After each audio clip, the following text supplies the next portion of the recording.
ইয়াসিন মামার বার্থডে যাওয়ার জন্য রাগ করে আমার ছেলে কপাল ফাটিয়েছে। আর বার্থডেতে যাওয়ার পরে কি গিফট করলাম তাই রয়েছে এই ভিডিওতে। পরের দিন চলে গেলাম লাইলাপুর বাসায় দাওয়াত খেতে। আসসালামু আলাইকুম গাইস, আমি তাহমিনা ফেরদৌসি। আপনারা সবাই কেমন আছেন? আলহামদুলিল্লাহ আমি ভালো আছি। দেখেন আমার ছোট ছেলে কত জিদ, কিভাবে কান্না করতেছে আন্নির বাসায় যাওয়ার জন্য। আজকে আমার মামাতো ভাই ইয়াসিনের বার্থডে, মানে শান্তার মামাতো ভাই। তো এখানে মামার বার্থডেতে যাওয়ার জন্য পাগল হয়ে গেছে দুই ছেলে। তো ওদেরকে বলছিলাম দুপুরে যদি ঘুমাও তাহলে আন্নির বাসায় নিয়ে যাব। তো ওরা ওদের কথা রেখে দুপুরে ঘুমাইছে, বাট তাও আমি নিয়ে যাচ্ছি না। এখানে বড় ভাই ছোট ভাই অনেক ঝগড়া লেগছিল। ঝগড়া লাগার পরে একজন আরেকজনকে মাইর দেয় ইচ্ছা মতো মাইর দেওয়ার পরে ছোট ছেলে আমার কপাল ফাটিয়ে সেই রকম কান্না করতেছে। আন্নির বাসায় যাবে, অনেক কান্না করতেছে, দুই পাশে মাথায় ফাটিয়ে দেখেন কি করছে, পিছনেও ফুলিয়ে ফেলছে এবং সামনেও ফুলিয়ে ফেলছে, একদম অনেকখানি ফুলে গেছে। এমনিতেই ও মাথায় অনেক আঘাত পায়, দেখেন আরেকটা আঘাতের দাগ আছে। রংপুর যে একবার মাথা ফাটিয়ে আসছে, দেখেন একদম টিউমারের মতো হয়ে রয়েছে। এত রাগ, এত জেদ। তারপর ওর আন্নিকে ভিডিওগুলো পাঠালাম, তো আন্নি ওদেরকে নিতে আসার জন্য চলে আসছে নিচে। দেখেন আন্নির কথা শুনে কিভাবে লাভ দিতেছে, কি কত খুশি, মনে করেন জুতা মুতা ছাড়াই চলে যাচ্ছে। এখানে ওর আন্নি ওকে নিতে আসছে। তো আমিও রেডি হয়ে গেলাম। ওর আন্নি যে আসবে ওদেরকে বলছিলাম না, ওদেরকে সারপ্রাইজ দিছে। তো অনেক খুশি হয়েছে বাচ্চারা, এত হ্যাপি হয়েছে ওর আন্নির বাসায় যাওয়ার জন্য পাগল। আর এই যে আমাদের বার্থডে বয় ইয়াসিন চলে আসছে আমাদেরকে নিতে, সাথে আলিফ আসছে, বিজয় আসছে। তো এতগুলো গাড়িতে কিভাবে বসবো তাই দেখার বিষয়। তো এখানে হৃদয় শোরুমে বসা ছিল, আমি জানতাম না, তা জানলে আমাদের গাড়ি নিয়ে যেতাম। তারপর সবাই মিলে একসাথে গাড়িতে অনেকগুলো ঠাসাঠাসি করে বসে চলে গেলাম। সবাই একসাথে বসে তারপর অনেক আনন্দ করছি। তো ফাইনালি বাসায় চলে আসছি। আমার ছেলেরা অনেক হ্যাপি, অনেক খুশি হয়ে গেছে। তো এখানে বার্থডে বয় তার ড্রেস চেঞ্জ করছে, ওরা উত্তরা গেছিলো, উত্তরা থেকে আসার পথে আমাদেরকে নিয়ে আসে। এখানে আমার সব ফ্যান ফলোয়াররা আমার চ্যানেলটাকে লাইক কমেন্টস অ্যান্ড শেয়ার করার জন্য আপনাদেরকে বলে দিচ্ছে। তো আমার ভাইয়েরা অনেক ফ্রেন্ডলি, মানে অনেক ভালো, অনেক মিশুক আমাদের জন্য, মানে এত স্যাক্রিফাইস করে আমার জন্য, একদম পাগলি। পিচ্চিরা তো ছোটোবেলা থেকে আমার পিছে লেগেই থাকে। তো এখানে আমার উকিল বাবা আমার ছেলেদেরকে আদর করতে আসছে, যে আমার ছেলে মাথা ফাটিয়ে ফেলছে। তারপর বলছে তুমি আগিয়ে চলে আসতা। তো এইভাবে ওদেরকে আদর করতেছিল। তারপরে এখানে লুৎফর মামা আমাদের জন্য বিরিয়ানি নিয়ে আসে কাচ্চিবাই থেকে। তো এখানে আমরা সবাই মিলে ডাইনিং টেবিলে একসাথে হবে না, তাই সবাই ফ্লোরেই বসে পড়ছি কাচ্চি খেতে। তো কাচ্চি খাওয়ার মজাই আলাদা, অন্যরকম। বাট আমাদের বাচ্চাদেরকে আমি একটু আগে দুধ দিয়ে ভাত খেয়ে নিয়ে আসছি, তাই ওরা বেশি খেতে পারেনি। তো এখানে সবাই খেয়ে উঠে গেছে, আমার ছোটো বোন একা একা বসেছিল আর এখানে আমাদের বকাবকি করতেছিল যে তোমরা আমাকে রেখে উঠে গেছো, আমার এখনও খাওয়া শেষ হয়নি, এটা তো তোমাদের সমাজের বাইরে। তারপর আমি সাথে সাথে ওর সাথে বসে পড়ি এখানে। তো এখানে আমরা অনেক মজা করি। তারপর এখানে একটা তেলাপোকা আসে, তো এই তেলাপোকার পিছনে দেখেন সবগুলো কিভাবে লেগে আছে তেলাপোকাকে মারার জন্য।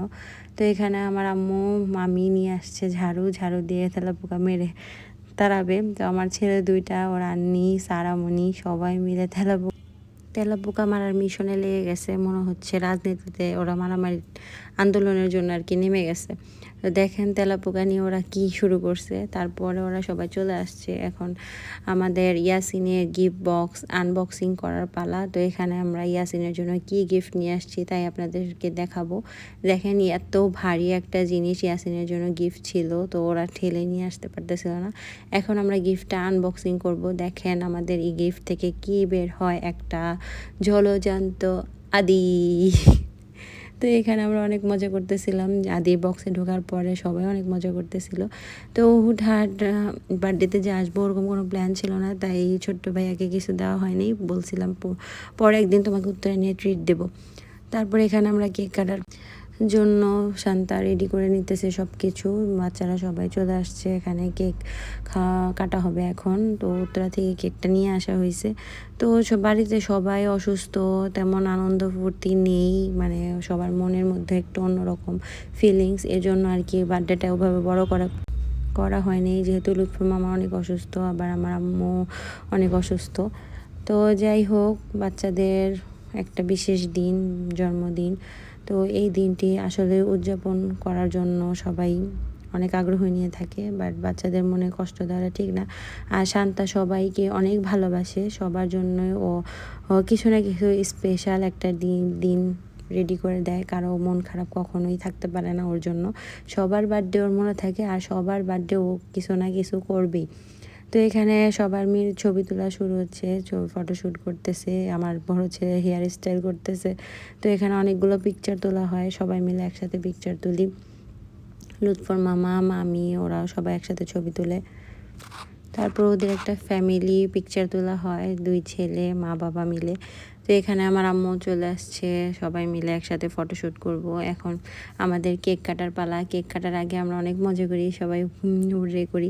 তারপরে কেক কেটে নিই, সবাই মিলে অনেক আনন্দ করি। এখানে কেক কাটার সময় আমরা অনেক আনন্দ করি, সবাই মিলে অনেক মজা করি।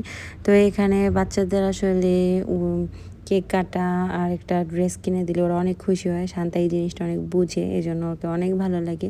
ও প্রতিটা বাচ্চার বার্থডে মনে রাখে এবং সবাইকে কোনো না কোনো কিছু গিফট করে এবং দিনটিকে একদম স্পেশাল বানিয়ে দেয়। তো এখানে সবাই মজা করতেছে, বাট আদির মতো খেলতেছে, ও বক্সের মধ্যে আবার ঢুকে যায়। ওর বক্সে খেলাটা এত মজা লাগতেছিল, তো ওর নিয়ে ওকে উঠিয়ে ফেলে, একদম ঘেমে ও একদম শেষ। বেশি দুষ্টামির কারণে এদিকে সারামুনি চোখে ব্যথা পায়। তো এদিকে আমরা সবাই মিলেমিশে গল্প করতেছিলাম অনেক দিন পর একসাথে সবাই। তো অনেক টাইম হয়ে গেছে, অলরেডি রাত 12টা বেজে গেছে। তো সবাই সবার বাসায় চলে যাবে।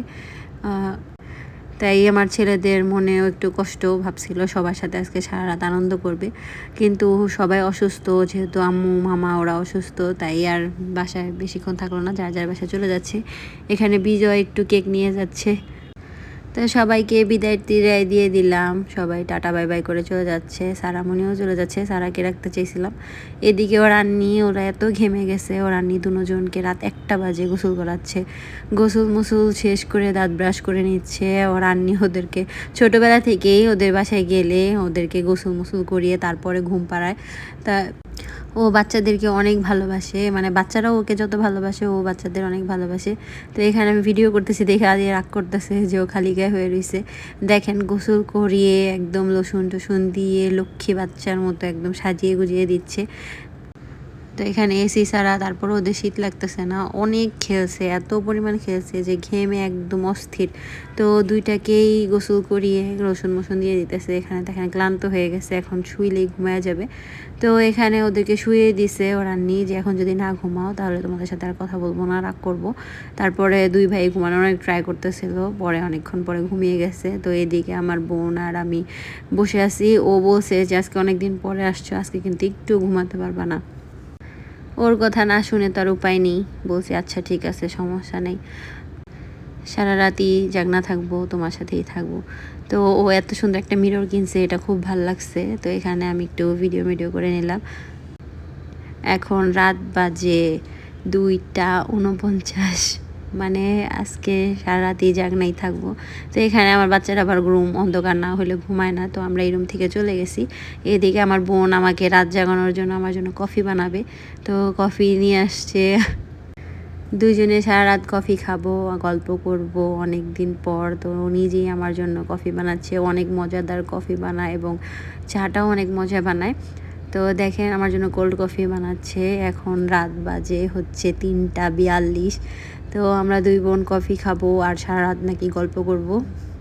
একদম দেখেন সত্যি সত্যি রাত আমরা জাগনা ছিলাম, 2 বোনের কাণ্ড দেখেন কি অবস্থা। গল্প করতে করতে 6:30 বাজে। দেখেন বাইরে বৃষ্টি হচ্ছে, বাট আমাদের 2 বোনের গল্পই শেষ হয় না। বৃষ্টি নিজেও ঘুমায় না, আমারও ঘুমাইতে দেয় না।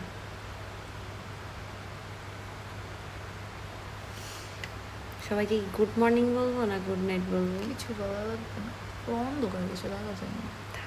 তো এইভাবেই আমাদের 2 বোনের সারা রাত কেটে গেল। পরের দিন আমাদের লাইলা আন্টির বাসায় দাওয়াত ছিল, দাওয়াত খেয়ে আমরা বাসায় চলে আসি। তো আমার ফুল ভিডিওটি দেখার জন্য সবাইকে অনেক ধন্যবাদ। সবাই লাইক কমেন্টস অ্যান্ড শেয়ার করে পাশে থাকবেন, অবশ্যই সাবস্ক্রাইব করতে ভুলবেন না। সবাই ভালো থাকবেন, সুস্থ থাকবেন। ধন্যবাদ সবাইকে, আল্লাহ হাফেজ।